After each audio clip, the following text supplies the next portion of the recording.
Morning, আমি সাথী। Welcome to সাথীস real life and recipe. সকালবেলাতে না ছেলের জন্য ওই দুধের সাথে ভেজানো ড্রাই ফ্রুটস, ভাজা চিড়া আর পাকা কলা দিয়ে মিল্কশেকটা বানালাম। এটা ছেলের ভীষণ পছন্দের, কখনো কখনো ওটসও দিই আর কি।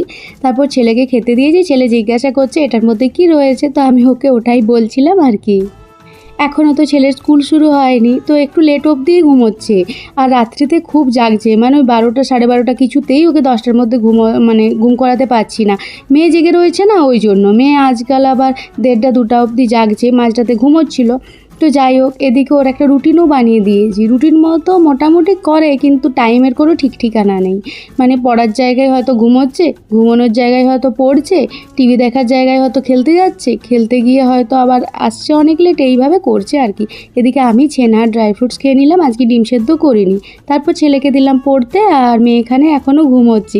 ওই যে বললাম রাত্রি জেগেছে, তাই জন্য দিনের বেলাতে ঘুমোচ্ছে। তো ও যখন ঘুমোচ্ছে, আমি এদিকে ছেলেকে পড়তে বসিয়ে রান্নাটা বসিয়ে দিয়েছি। আর আজকের লাঞ্চ প্রতিদিনকার মতো খুবই সিম্পল। পুরো রান্নাটা হয়ে গেল, মেয়ে এখনও ঘুমোচ্ছে আমার। ছেলে স্নান হয়ে গিয়েছে, আমাদেরও স্নান হয়ে গিয়েছে, কিন্তু মেয়ে ঘুমোচ্ছে। তো মেয়েকে আজকে স্নান করাতে পারলাম না, ওকে একটু স্পঞ্জ বাথ দিয়ে দেবো হালকা করে। আর আজকে না ওই যে বললাম রান্না খুবই সিম্পল। তো এই যে মুগ ডাল বানিয়েছি, আলু বেগুন নিম দিয়ে বানিয়েছি, মানে একদম ঘরোয়া আর কি। আর এখানে মাছটা ছিল না গতকালের, সেটা গরম করে নিলাম। চাটনিটা শেষ হয়ে গিয়েছিলো, তাই একটা কুইক চাটনি বানিয়ে নিয়েছি, তার সাথে ছেলের পছন্দের ভেন্ডি ভাজা। ব্যাস, এটাই আজকের লাঞ্চ হয়ে গিয়েছে। হাজব্যান্ড আর ছেলে খেতে বসে গিয়েছে। আমি ভাবছি খেতে বসবো কি না, কারণ ঠিক আমি খেতে বসবো তখনই উঠবে, কারণ পুরো সকালটা ঘুমিয়েছে, তাই না।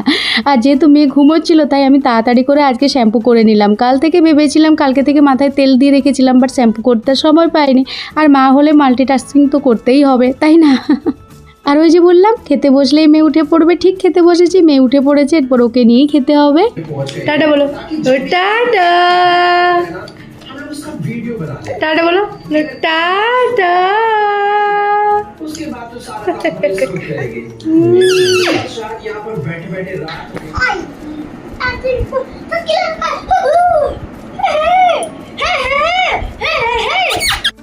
এরপর রান্নাঘর বাগিয়ে বাসনপত্র নামিয়ে ছেলে মেয়েকে নিয়ে শোয়ার ঘরে আসলাম। ভাবলাম একটু শোবো, তখন মনে পড়লো যে ও বাবারে এখনও তো জামা কাপড়গুলোই মেলা হয়নি। শরীর বলছে আর পারছি না রে, একটু শুয়ে পড়। আর কাজ বলছে আরে আমাকে কমপ্লিট তো কর, তারপর তো শুবি। এই রকম পরিস্থিতি আর কি। ছেলেকে বললাম একটু মানে বুনুকে সামলা, আমি ঝটপট কাপড়গুলো ওয়াশিং মেশিন থেকে বের করে শুকোতে দিয়ে আসি। তো সেটা করতে এসেছি।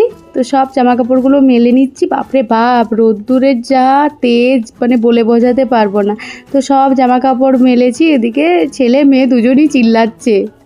যতটা তাড়াতাড়ি করা যায় আর কি সেরকম করছি। এদিকে ফিরে এসে দেখি আমার ছেলে বোনকে সামলাতে গিয়ে একদম নাজেহাল অবস্থা। ঠিক আছে বান্দরের মতো।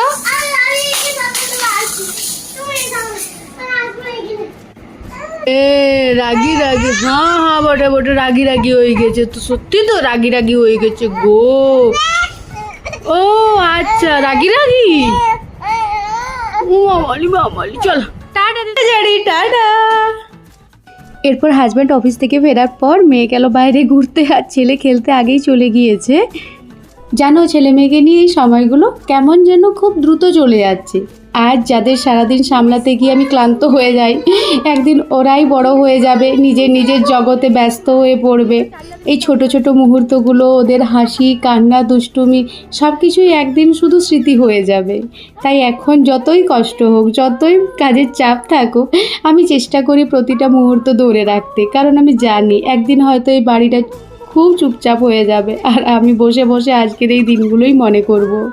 সত্যি কথা, তাই না? মা হওয়া যতটা কঠিন, তার থেকেও অনেক বেশি সুন্দর। চলো মেয়ের সাথে কিছুটা সময় কাটালাম, সন্ধ্যা আরতি দিলাম, এরপর চা বানাচ্ছি।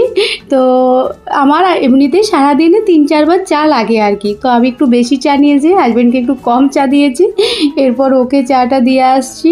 মেয়ে ঘুমিয়ে পড়েছে, তো ছেলেকে এখন পড়াচ্ছে ও, তো ওকে দিয়ে আসলাম। আর আজকে ছেলের আবদার ছিল ম্যাগি আর ডিমের পোচ। ছেলে আজকে সারাদিন কথা শুনেছে, তাই ওর কথা তো রাখতেই হবে। এই যে এনারের পর কোলে চাপতে ইচ্ছে গিয়েছে, যত রাত পারবে এ জাগতে শুরু করবে। এনাদেরকে নিয়ে যে কখন দিনটা শেষ হয়ে গেল বুঝতেই পারলাম না। এই ছোটো ছোটো মুহূর্তগুলোই আসলে আমার সবচেয়ে বড় হ্যাপিনেস। তোমাদের সাথেও এই মুহূর্তগুলো শেয়ার করতে খুব ভালো লাগে। আর আজকের ভিডিওটা এখানেই শেষ করছি। ভিডিওটা ভালো লাগলে লাইক, শেয়ার আর সাবস্ক্রাইব করে পাশে থেকো। আবার দেখা হবে নেক্সট ব্লগে। ততক্ষণ সবাই ভালো থেকো, টাটা। স্মাইল মুখ দেখি, ফেসটা দেখি। ও বাবা, কোলে যাবার জন্য মনটা কেমন কেমন করছিল, কেমন কেমন করছিল।